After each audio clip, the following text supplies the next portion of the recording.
यानंतर आपण थेट राजापूरमध्ये जाऊयात।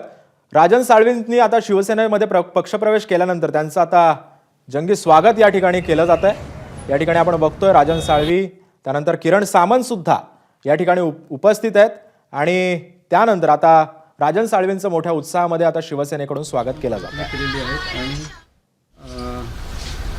अनेक दिवसांपासून इथला प्रलंबित प्रश्न होता, काय नेमकं सूचना केली? मी आमदार झाल्यापासून दर आठवड्याला मतदारसंघामधील हायवेची पाहणी करतो, दर 15 दिवसांनी पाहणी करतो आणि दर 7 दिवसांनी या संदर्भात बैठक घेतो।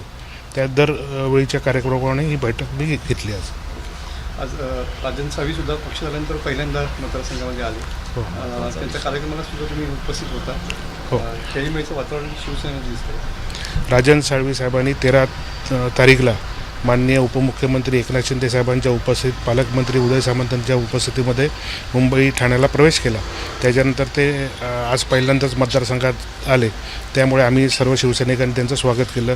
भविष्यामध्ये आम्हाला एकत्रितपणे काम करायचं आहे, हा संदेश लोकांपर्यंत जाणं गरजेचं होतं, म्हणून आम्ही त्यांचं जल्लोषात स्वागत केलं। ज्या पद्धतीनं टायगरचा टप्पा या ठिकाणी पाहायला मिळाला, पूर्ण राजापूरमधून उद्धव ठाकरे गटाची जे खंदे समर्थक होते ते खालसा आलेले पाहायला मिळाले। तर डॅमेज कंट्रोल करण्यासाठी कुठेतरी या ठिकाणी 1 तारखेला संजय राऊतांचा दौरा होतोय, काय सांगाल?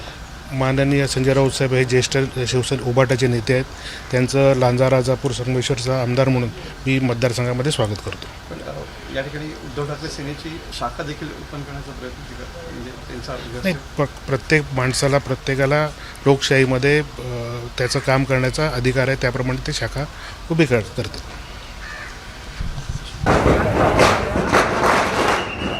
आपण पाहतोय राजन साळवींच्या शिवसेना पक्षप्रवेशानंतर आता राजापूरमध्ये मोठ्या उत्साहामध्ये त्यांचं स्वागत केलं जात आहे।